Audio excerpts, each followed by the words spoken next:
10절부터 보시죠. 이 뜻을 쫓아 예수 그리스도의 몸을 단번에 들이심으로 말미암아 우리가 거룩함을 얻었노라.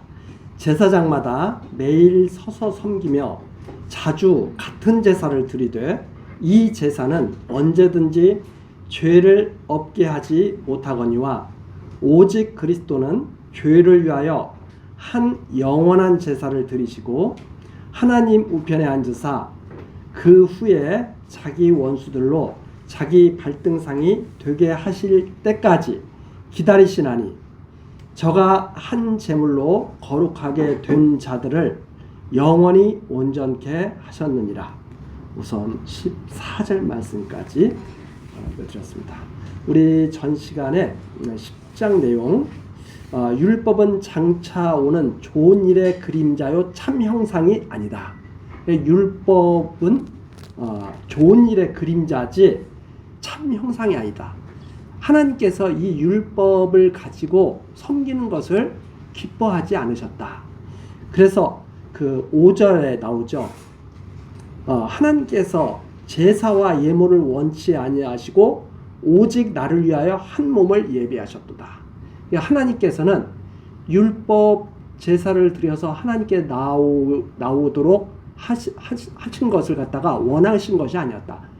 율법을 주신 것은 오히려 이것으로 너희들이 나에게 나올 수 없는 죄인이라는 것을 깨닫게 하신 것이 바로 율법이었다.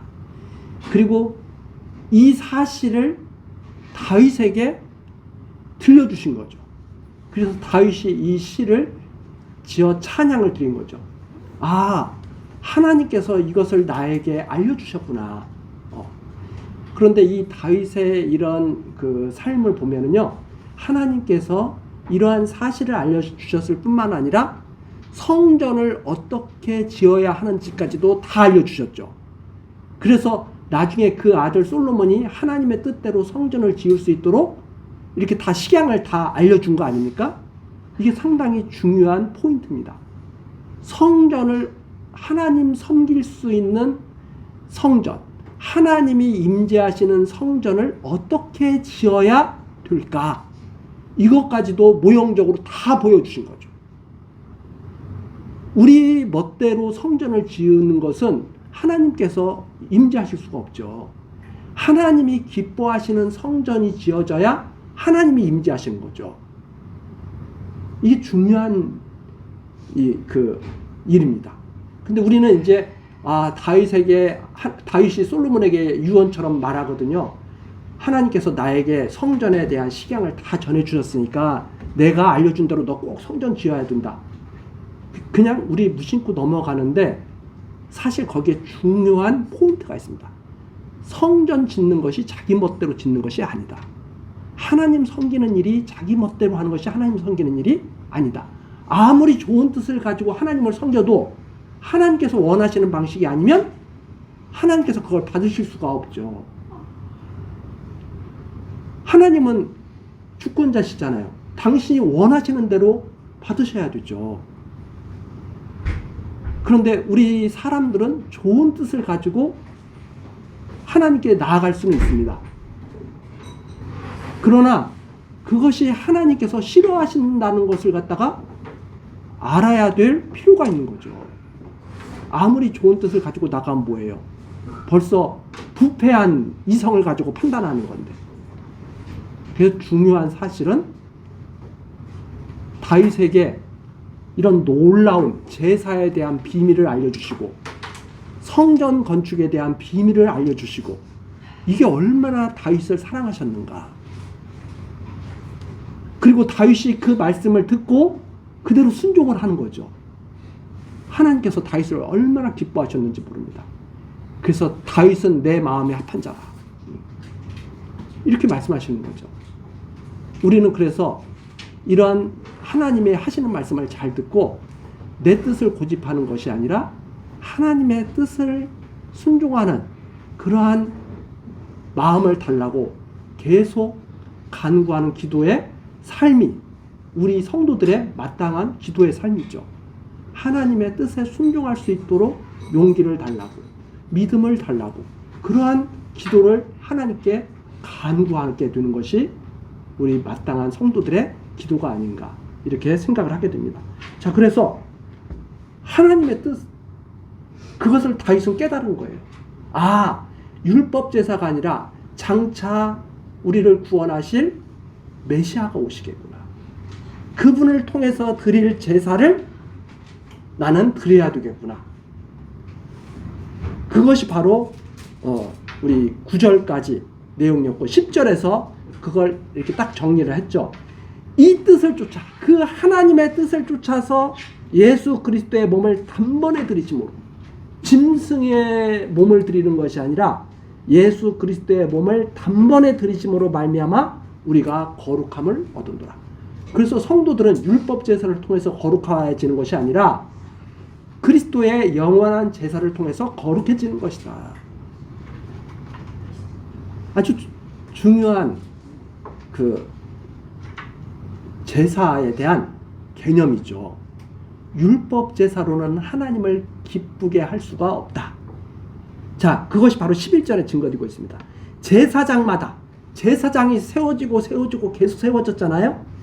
제사장마다 매일 서서 섬기며, 제사장들이 하는 일이 뭐예요? 매일 서가지고 이스라엘을 대신해서 하나님을 섬기는 일이에요. 그게 레위 제사장들이 맡은 일이었어요. 그런데 제사장마다예요.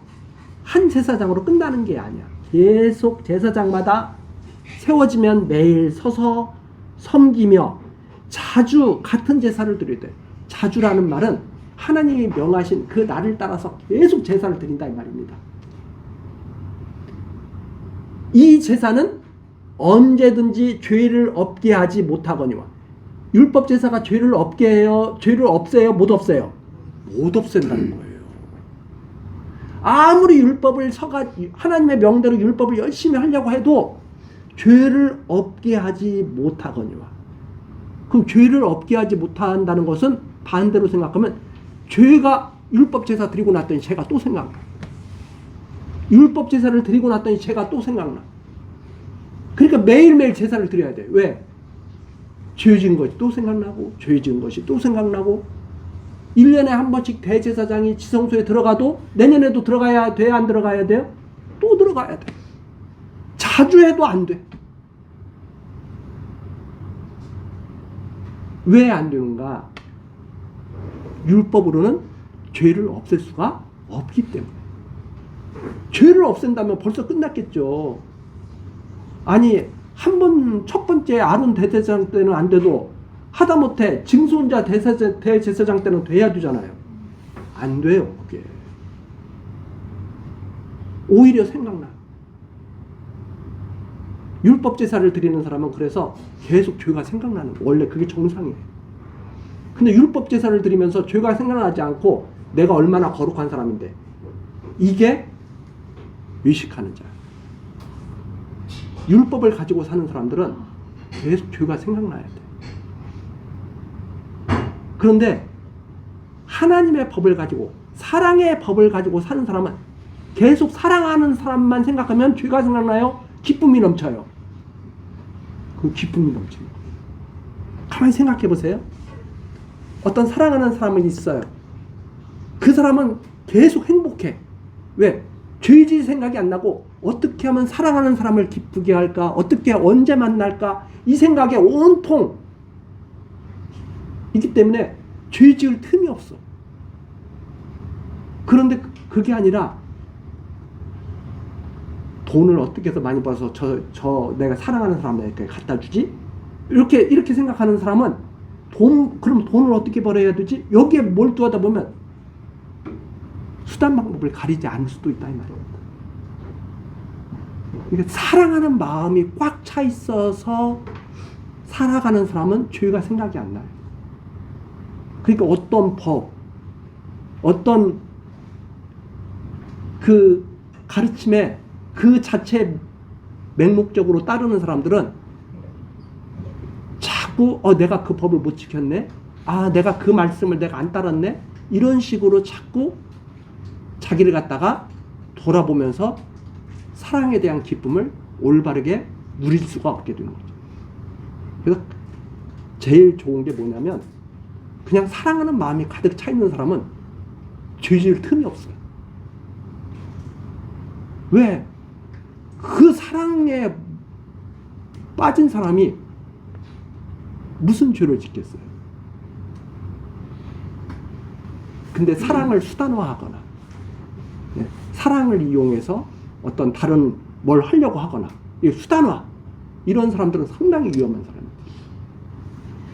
그런 사람들은 정말 사회에 많은 해악을 끼칩니다. 자기를 사랑하는 어떤 사람이 있어요. 이 사람을 내가 어떻게 이용해서 내 어떤 유익을 취할까, 이런 사람들이 많아지면은요, 사회가 정말 혼란스러워집니다. 그건 이제 소위 요즘에 많이 말하는 가스라이팅. 사랑하는 사람 자기한테 완전히 빠지게 만들어가지고 자기 마음대로 조종하는 거. 그건 사랑이 아니에요. 근데 그런 것을 당하면서 자기가 사랑받고 있다고 착각하는 사람들이 있죠.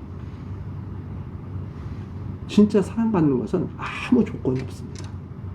아무 조건이 없고, 내가 뭘 해도 안 해도 아무 상관이 없는 거예요. 그것은 나한테 뭘 했을 때 저 사람이 사랑스럽고, 나한테 뭘 하지 않았을 때 저 사람이 믿고, 이건 조금 자기를 돌아봐야 돼요. 아, 내가 저 사람을 사랑하고 있지 않구나. 그냥 봐도 있어도 좋고 없으면 생각나고, 계속 아무런 조건 없이 나한테 뭘 잘해줘도 좋고 안 해줘도 좋고, 그냥 그 사람을 내가 기억하고 있는 것만으로도 행복하다. 이건 상당히 아주 좋은 그런 삶을 살고 있는 거죠. 이 기독교인들이 바로 그런 사랑을 배워나가는 거죠. 하나님의 사랑이 바로 그런 사랑이거든요. 아무 조건 없이 그냥 사랑하시는 거거든요. 나를 잘 섬겼다고 사랑하는 게 아니라 그냥 사랑하시는 거거든요. 원래부터, 있기도 전서부터. 왜? 그 마음속에 사랑입니다. 자, 그리스도가 바로 그런 제사를 드린 거예요. 죄인이었을 때 그런 거 안 가려. 그냥 사랑하신 거예요. 그래서 그리스도는 죄를 위하여, 즉 우리를 위해서, 죄인인 우리를 위해서 한 영원한 제사를 드리시고, 딱 한 번이면 좋게요. 한 영원한 제사. 그리고 하나님 우편에 앉으셨다. 그리스도의 모든 구속 사역을 한마디로 표현한 겁니다. 이 땅에 오신 이유가 무엇인가? 하나님의 뜻을 순종해서 우리를, 죄인된 우리를 온전히 사랑하시기 위해서 오신 거예요. 그래서 예수 그리스도는 하나님의 사랑을 확증한 계시 사건이다. 그렇게 우리가 정리를 하게 되는 겁니다. 하나님의 사랑을 온전히 확 보여준 거예요. 한마디로. 그 후에 자기 원수들로 자기 발등상이 되게 하실 때까지 기다리시라니. 이미 승리는 확증된 거예요. 그럼 때가 되기를 기다리시는 거예요. 마치 가을에 추수 때가 되면은 알곡을 걷어들일 때가 오겠죠. 농부는 그 알곡을 걷어들일 때를 소망하면서 오래 참고 기다리고 있죠. 많은 고난을 이겨내고 있죠. 여름에 태풍도 이겨내고 바람도 이겨내고 가뭄도 이겨내면서 열매 맺을 그때를 기다리면서 온갖 고난을 겪으면서 그걸 극복해내는 게 바로 농부들이죠. 마치 그런 것처럼 예수 그리스도께서는 성도들의 그 알곡 될 때까지 오래 참으신 거죠. 지금도 참고 계신 거죠. 지금 당장 왜 안 오시느냐? 세상이 이렇게 엉망일 때 오셔가지고 정리를 딱 해가지고 선과 악을 딱 나누면 어떠냐? 알곡을 완전히 거두실 때까지 때를 기다리신 하나님의 우편에 앉아 계셔서 원수들이 자기 발등상이 되게 하실 때까지 성도들을 괴롭혔던 그 원수가 완전히 짓밟힐 때까지 기다리신다. 14절입니다. 저가 한 제물로 거룩하게 된 자들을 영원히 온전케 하셨느니라. 그걸로 딱 끝난 거예요. 영원히 온전케 하셨다. 아론 제사장들처럼 매일매일 하실 필요가 없어요. 영원한 제사. 어디에서 드렸기 때문에? 바로 하늘의 성전에서 드렸기 때문에.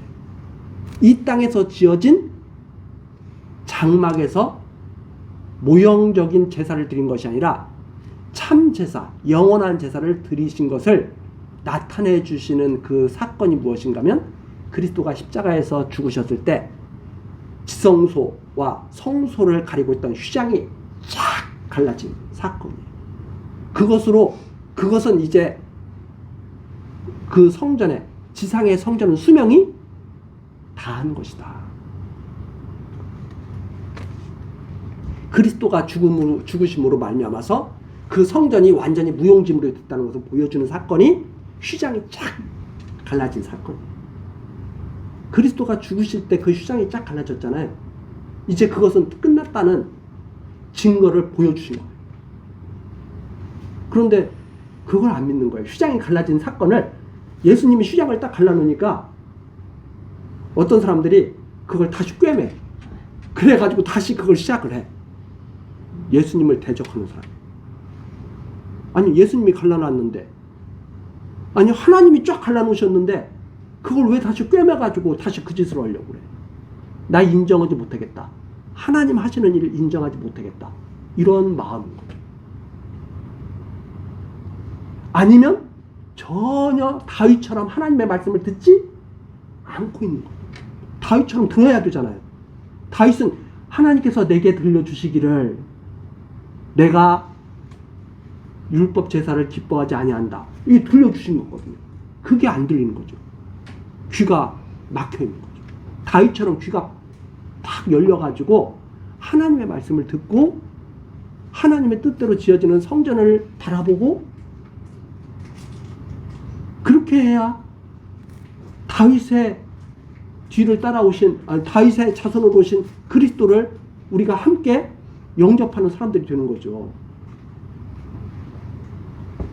자, 15절입니다. 또한 성령께서도 우리에게 증거하시되, 성령께서도 증거하시지 않았느냐? 또한 성령께서 우리에게 증거하시되 주께서 가라사대 그날 후로는 저희와 세울 언약이 이것이라 하시고 내 법을 저희 마음에 두고 저희 생각에 기록하리라 하신 후에, 이게 예레미야서에 나오는 내용 아닙니까? 예레미야서 그 니은에 보면 예레미야서 31장 33절이야. 성령께서 하신 말씀이다 이 말입니다. 그게 예레미야를 통해서 말씀해 주신 거예요. 아, 돌비에 새기고 사람 마음 밖에 새기는 것은 그것은 이제는 폐지하겠다. 저희와 세울 언약은 이것이라 내 법을 저희 마음에 두고. 십계명은 어디에 새겼어요?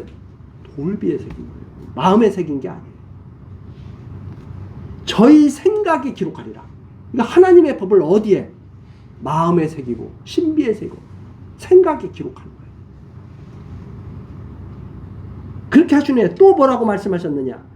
저희 죄와 저희 불법을 내가 다시 기억하지 아니하리라 하셨으니, 어떤 사람들에게? 마음에 새기고 생각에 새긴 사람들의 죄를 더 이상 기억하지 않는다.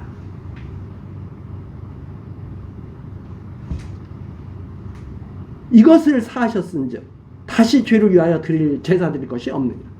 그러니까 율법을 따르지 않고 이미 하나님의 법이 마음에 새겨진 사람들, 돌비를 따를 필요가 없죠.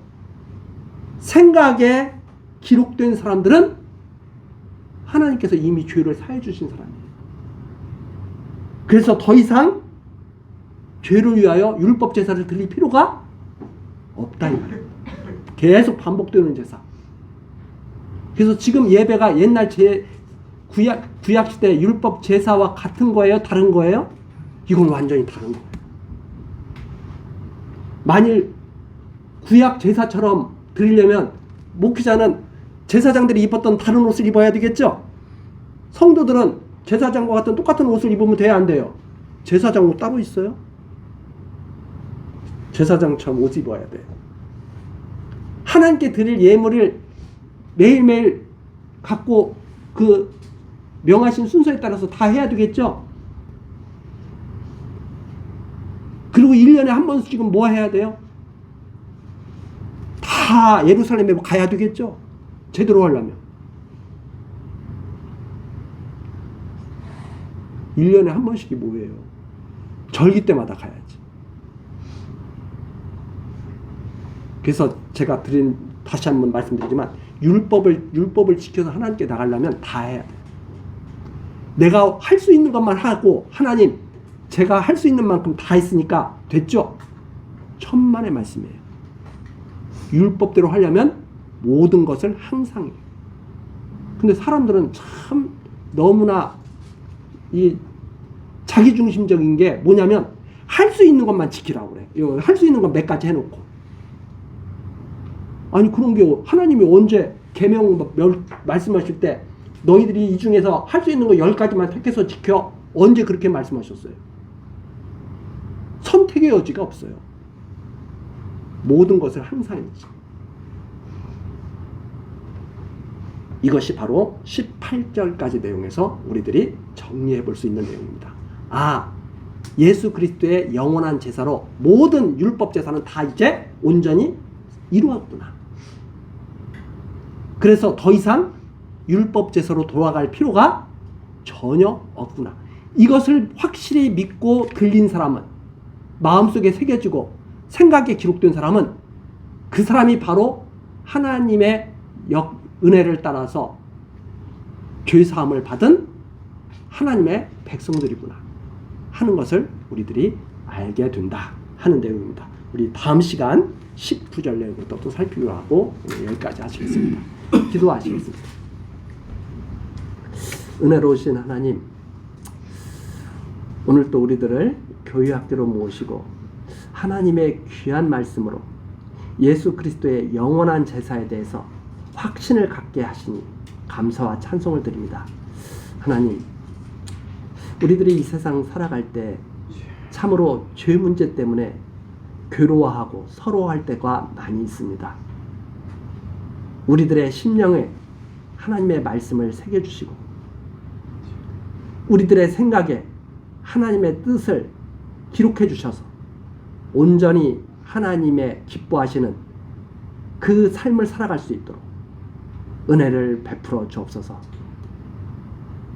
세상 가르침에 두려워하지 않게 하시고 하나님의 말씀에 순종하는 것을 기쁨으로 삼는 우리 교회학교 어린 영혼들 또 우리 성도님들 되도록 하나님 꼭 붙들어 주옵소서. 하나님의 은혜에 감사드리오며 예수 그리스도의 이름으로 기도드리옵나이다. 아멘.